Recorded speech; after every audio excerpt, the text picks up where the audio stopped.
Hi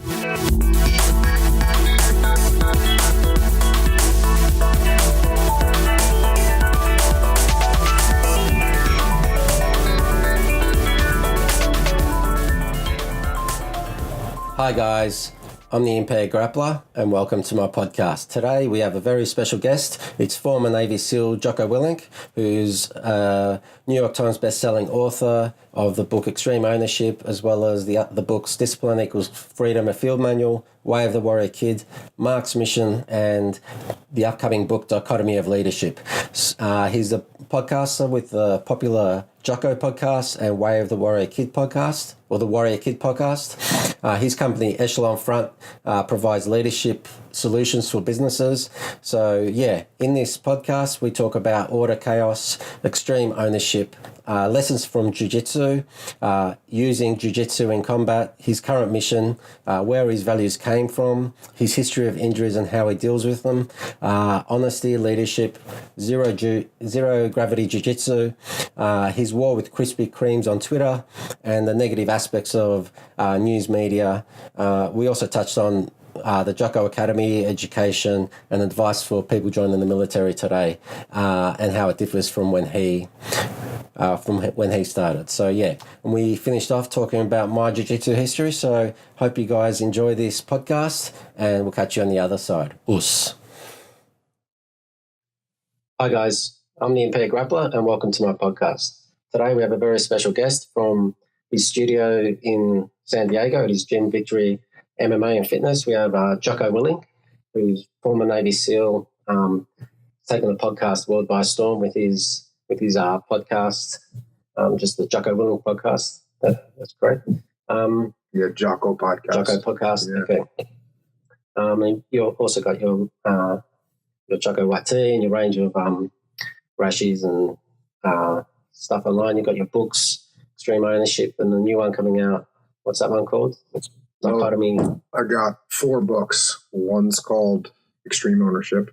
One's called The Discipline Equals Freedom Field Manual. One is called, and then I got 2 kids' books. One is called The Way of the Warrior Kid. The other one's called Marc's Mission.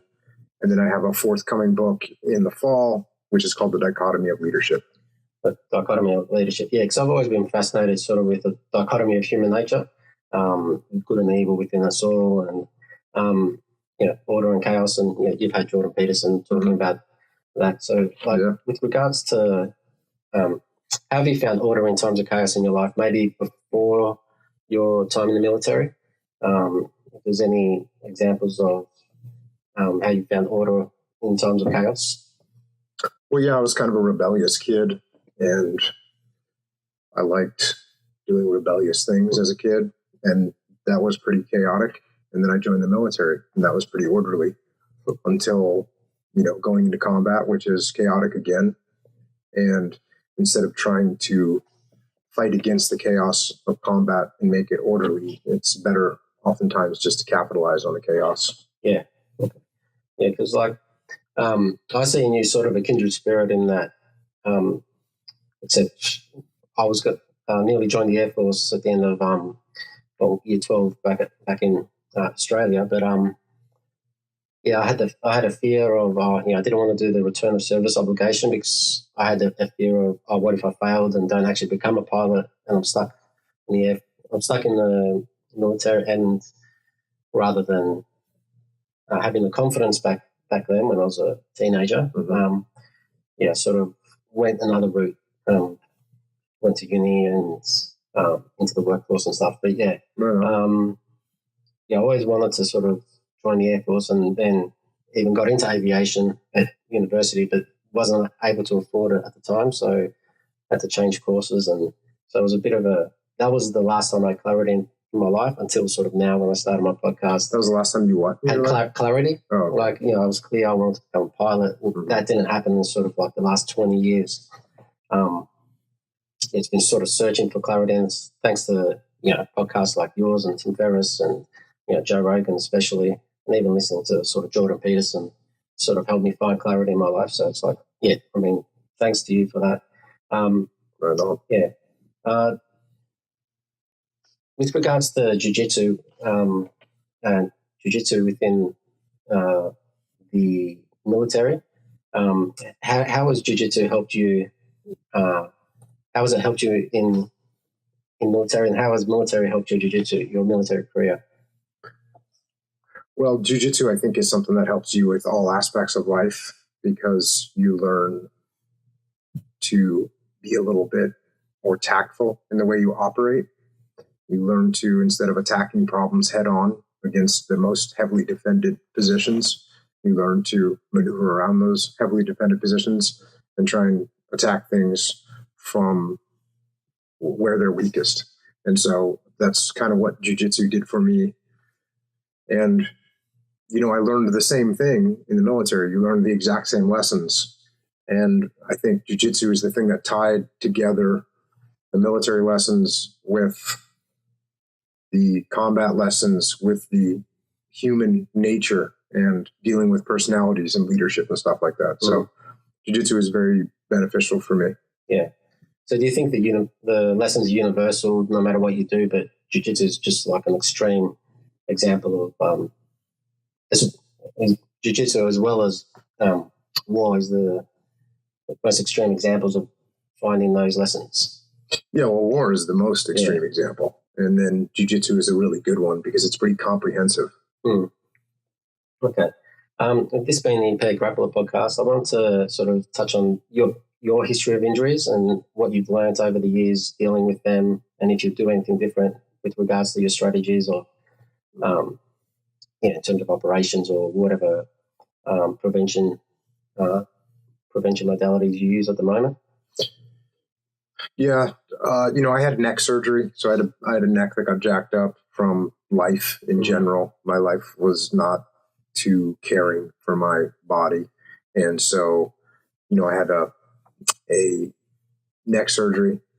But other than that, I'm dinged up, like everyone, and I just try and modify the range of motion. If I have a problem doing an exercise at some certain point in time, I just do a modified range of motion of what I can do, and then I just work on extending it back out again. So, I hurt my elbow a couple months ago, and once I hurt my elbow, I couldn't lock out my push-ups. Couldn't lock them out, and so I just did the range of motion that I could do. Okay, fair enough. I think that's a fairly common thing that people with injuries in jiu-jitsu deal with. With regards to your experience with soldiers with PTSD and depression after coming back from deployment, what have you learned that's beneficial to help people dealing with that PTSD and also depression just in general? Well, I think physical activity is something that's really important. I think being outside and working your body. And I think when the first time I had Tim Ferriss on my podcast, which was podcast number 50, he had been a suicidal guy. And not too many people knew that. And, that was one of the things that he said is, get into your body to get out of your head. And so I would agree with that. I would say, I think jiu-jitsu is a great thing, but I think any physical activity is a good thing to focus on.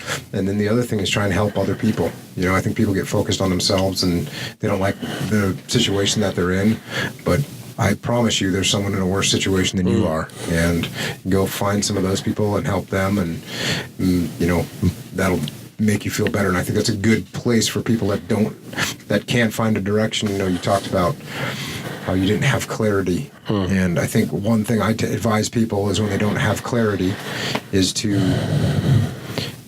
find somebody to help. And that's a good way to move in one direction. That's positive. Yep. Okay, fair enough. Because I've found that with regards to, because I've suffered from depression, I guess my whole life or my whole adult life, but I've found that being a selfless person and giving too much energy to other people,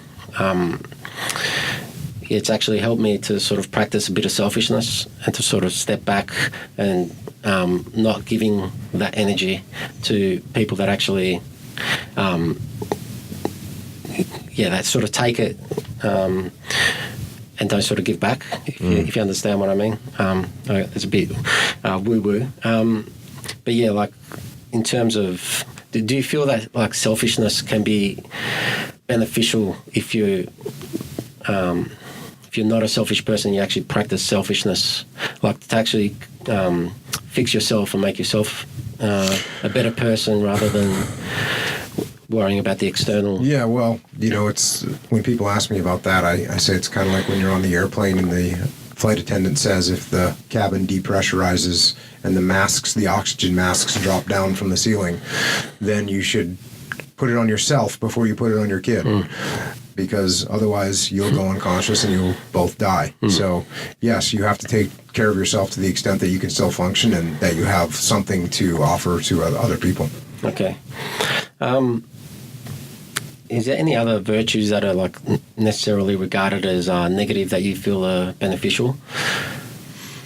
Qualities that are negative that are traditionally seen as negative, but are actually positive. Well, I don't know about that, but I do know that just about every quality that there is, you can go too far in one direction or the other. Yeah. You can have a person that it's good to be confident, but you can be too confident. It's good to be humble, but you can be too humble. It's good to be selfless, but you can be too selfless, as you just pointed out. That is an extreme that you can get to. So I think no matter the virtue that a person has, they can go too far in one direction or the other.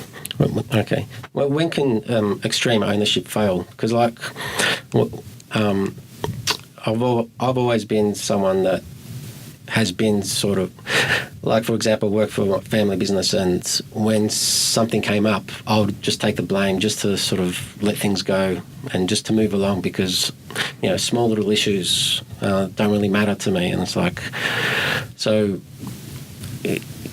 but I found, like, taking ownership of things that weren't your problem, doing it too much, then it wasn't actually helping the situation. Like, I thought it might help the situation by the other person seeing, oh, okay, this person's gone out of the way to take my blame. But unless they're like negative people, they might sort of take advantage of that. I was wondering if you could comment on that. Yeah. So if there's something wrong and you take the blame, it doesn't mean you just take the blame and you take ownership of it and then that's it. It goes away. The problem doesn't go away just because you take ownership of it. You still have to go fix the problem. And that's why it is functional, because if there's some problem, you take ownership of it, you fix the problem. Yeah. It doesn't mean that the problem disappears just because you say, hey, it's my fault and I'll take ownership of it. And if there's someone that decides that they're just going to continue to let you take ownership of their problems, well, then that's fine with me too, because eventually I'll take ownership of their job and I'll take over. So I'm okay with that. I'm okay with doing the extra work, and eventually, this is not to say that you will always immediately be gratified by recognition. You won't. You don't do it for recognition. You're not doing it for yourself. You're doing it for the good of the mission. And so if that's the attitude that you have, you take ownership, you solve problems, you fix things. If you're doing it because you want personal gain, well, then it might not be the best thing for you. If you're doing it because you want the mission to succeed and the team to succeed, then it will absolutely help you. Now, what I can tell you is that in the long term, over time, if you take ownership of things and the team wins, you will win in the end too. So it will work out for you in the end if you have the patience. Okay. All right, cool.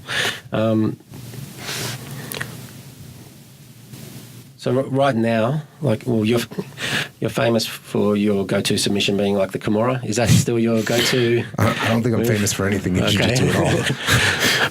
Or just like, is that your favorite submission right now, or do you have any favorites, or just? I like Kimuras. Kimuras are a good submission. I like Kimuras. I like guillotines. I like foot locks and heel hooks and arm locks, and I pretty much like most submissions. And like, you prefer to do mostly no-gi grappling? No, I don't care. You don't care? Yeah, I've been always done them both. Okay. Were there any concepts or even techniques, like, you don't have to answer this, but that you actually used on the battlefield? Any like jiu-jitsu techniques? Yeah, of course. Yeah. Okay. What Was it more the concepts that you learnt, or? Well, no, you use jiu-jitsu. You use rear naked chokes. You use Kamiras. You use takedowns and trips and controls. Yeah, you can use them all. Yeah. All right. Cool. Yeah. And I used a lot of them. Yeah. Yeah. All right. Cool. Was there anything that you used more so than others? Any techniques that you found? It's all pretty quick. It's all pretty quick. Yeah. You overpower people and it's all the basics. Yeah. Yeah. I didn't do any omoplatas. Yeah, for flying triangles and stuff. Yeah, didn't do any flying triangles. Fair enough. So, can you talk about what your favorite meal is, sort of post mission, or like even post training, like a hard session? Like, what's your favorite go-to meal? Steak. Mm-hmm. Just by itself. Yeah. Steak is fine. Steak's fine. Steak is good. Yeah, fair enough. So are you basically in the what is it, the Carnivore Diet at the moment, or like no? Steak? I eat other stuff, but you just asked if I had a preferred meal. Then my preferred meal would be a big ribeye steak. Big ribeye, Mm-hmm. Fair enough. Get some. Now, like, since you've retired, are you at peace with the retirement? And like, sort of, what is your mission, sort of, for the next little bit, for the next month or the next year or so?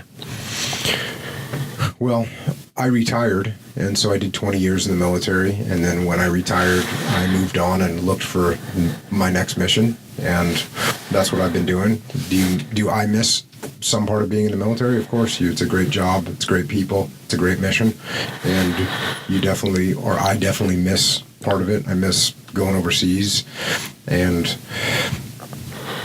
that's never going to stop, I believe, because it's just a great part of my life. But I also don't dwell in the past, and so that's over. That chapter's done. On to the next chapter. And what I'm doing now, my mission, I don't know if this is a mission, but what I do is I write books, make podcasts, and talk to people about the lessons that I learned in combat and try and pass them on. That's pretty much what I'm doing. Okay. Could you touch on the importance of honesty and when you actually learnt the importance of it? Was it just something you were always somewhat honest, or did you learn anything like at BUDS or within the military that? I'd say I learned about honesty from watching leaders that were dishonest, and how easy it was to see through their dishonesty. And so everybody knows if a leader is not telling the truth. Everybody knows. And so you just, as a leader, you look stupid when you do that. And I think that put me on the path of realizing that the best thing to do in situations is just tell people the truth about what's happening. Yeah, fair enough. Yeah, because I used to, even when I was a kid, I used to always tell the truth at the expense of my health. Like, I used to make myself feel sick, so I got out of going to school, which was stupid. But I think later in life, with my arthritis, I think there's a little bit of lactose intolerance may have been built up from there. So I'd have a high lactose specific meal, and have stomach cramps for half an hour, and I'll honestly get out of going to school that day, but I'll feel fine after half an hour and get the day off. But so that's sort of, it's not exactly honest, but it's sort of telling the truth. But yeah, anyway. That's a stretch. Yeah. You don't get credit for honesty on that one, my friend. Okay. But there's always been, I didn't like to lie, but yeah, and it's always been a part of me since I was a kid. I don't know where it's come from, but have you ever thought about, I think I saw something today, Trump was talking about the Space Command. Have you ever just thought about low gravity jiu-jitsu or fighting in space, or in low gravity situations? It's a bit of a far out question, but well, no, the closest to that is being in the water. And so we used to play water polo, combat water polo, which just meant that we would fight each other in the water a lot. And basically I wasn't really good at water polo at all, but I was, a jiu-jitsu player. And so I would always go and guard the real water polo players, and I would just, do jiu-jitsu on them, and it would work fine in the low gravity environment of the water. Okay, yeah, that's awesome. Yeah. Not for them, it wasn't too awesome. Well, because I heard they have to wear like shorter. They wear like children's speedos, so because they keep grabbing each other's speedos under the water. Because so is that like you're holding guard underwater, and what happens underwater doesn't really matter? No, see, there's a difference between when I say we played water polo, like there's the water polo that you're talking about, which is done by guys that are actually practice and trained in water polo. I'm talking about a bunch of knucklehead idiots like me and my friends. But there would, in that group of 20 guys, there'd be 2 or 3 guys that actually knew how to play water polo. So I would just attack those guys. And there's rules in water polo, and I don't really know what they are, but you can't put a choke on someone, and you can't, like, hold them underwater for an extended period of time and stuff like that. So with jiu-jitsu, even the low-weight environment, I could still get away with those things. And there was no rules, so it wasn't like the actual water polo players in playing water polo would destroy me because I don't know how to play water polo. Yeah. But when there's no rules and you could do a little jiu-jitsu, then it's effective. Yeah, I've done some beach jiu-jitsu at a jiu-jitsu camp. It was a lot of fun. And like all the underwater stuff. Have you, like, during your since you started your podcast, have you had to work on any habits or anything? Have you found any sort of tics or anything that you do that you've worked on? In terms of, if you've seen yourself or heard yourself on a podcast and thought, do I really do that?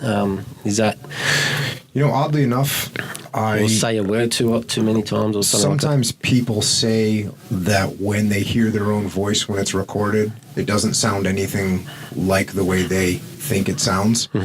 And for me, my voice sounds the way I think it sounds, and I've never really practiced or been trained in any way to speak either on a microphone or in public, but that's kind of what my job is now, so I'm always trying to get better.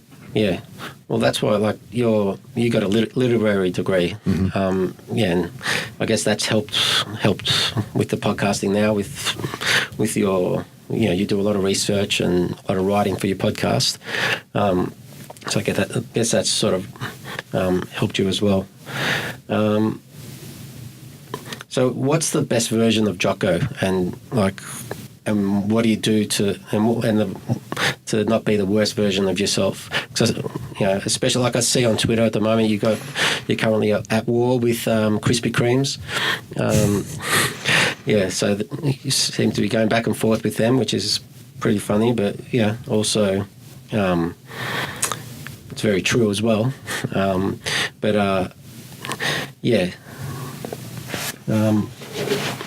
So just, is there a worse version of you that you can envisage and you stop and you just try to be the best? Well, yeah, I think every decision that you make every day, all day long, every little decision could either make you a little bit better or a little bit worse. And I try and make the decisions that make me a little bit better and try and avoid making decisions that are going to make me be a little bit worse. I always have a good time with donuts because I think donuts are, they're an easy, bad decision for people to make. And so I try and get people to not eat donuts. Yeah, a lot of people instantly regret the donuts. Yeah, but it's all in good fun. Yeah. I don't take myself too seriously. So, where did you get your values from? Did this come from your father? A lot of your, wanting to join the military? Excuse me. No problem. I grew up in kind of a normal American household. Both my parents were school teachers. I listened to a lot of hardcore music and heavy metal music growing up. I joined the military in a very young age because that's what I always wanted to do. And then once I got in the military, I kind of observed the guys that I thought were squared away, and I did my best to emulate their behaviors, and that's sort of how I ended up with the values that I have. Yeah, fair enough. That's so sort of like self-made. You surround yourself with people and took advice from the leaders that you saw worked well with you, and okay.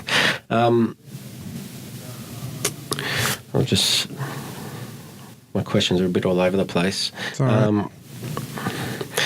from all the reading you've done, you read a lot of books. Is there something common that you've found between great authors and even just sort of great leaders and great people that you've met? Well, as far as books go, most of the books that I really like are first-person accounts of war. And so that's a pretty harsh or a pretty high bar to set for people. And that's why most of the books that I read, they've only written one book, maybe two, because it's the book about their experience at war. And some people are good at it. And then when you have a person that happens to be a good writer and they happen to have a interesting experience in war, then you end up with a really phenomenal book. And so that's the best books for me are those types of books. Yeah, so through all of those, through the books you've read and like understanding of history and like war and everything and your own experience in life, when you see like world events like on the news and stuff, do you pay attention, and B, do you look at it through sort of the lens of history, like in the books you've read, or is it, or you're more sort of in the moment? I look at things through the lens of history. I look at things through the lens of leadership. I look at things through the lens primarily of human nature. And I think when I watch the news today, I think the big thing that happens with the news today is people in the news media makes everything to be amplified by a lot. And so the end of the world is coming, at least 2 or 3 times a week. And I don't believe that the world is going to end this week, and probably not next week either. Yeah, fair enough. And I'll just finish up shortly. So just if you were to teach someone or be in charge of an education system, what would you feel is the best way to teach people, like in terms of like high school? Like would something like doing a can't remember the term now, but doing some kind of service as part of your high school. I actually have talked about this on my podcast, starting the Jocko Academy, where you would get trained, you'd be responsible for things, you would learn Jiu Jitsu, you would learn sports, you would learn education, you'd learn about history and all the different arts and sciences.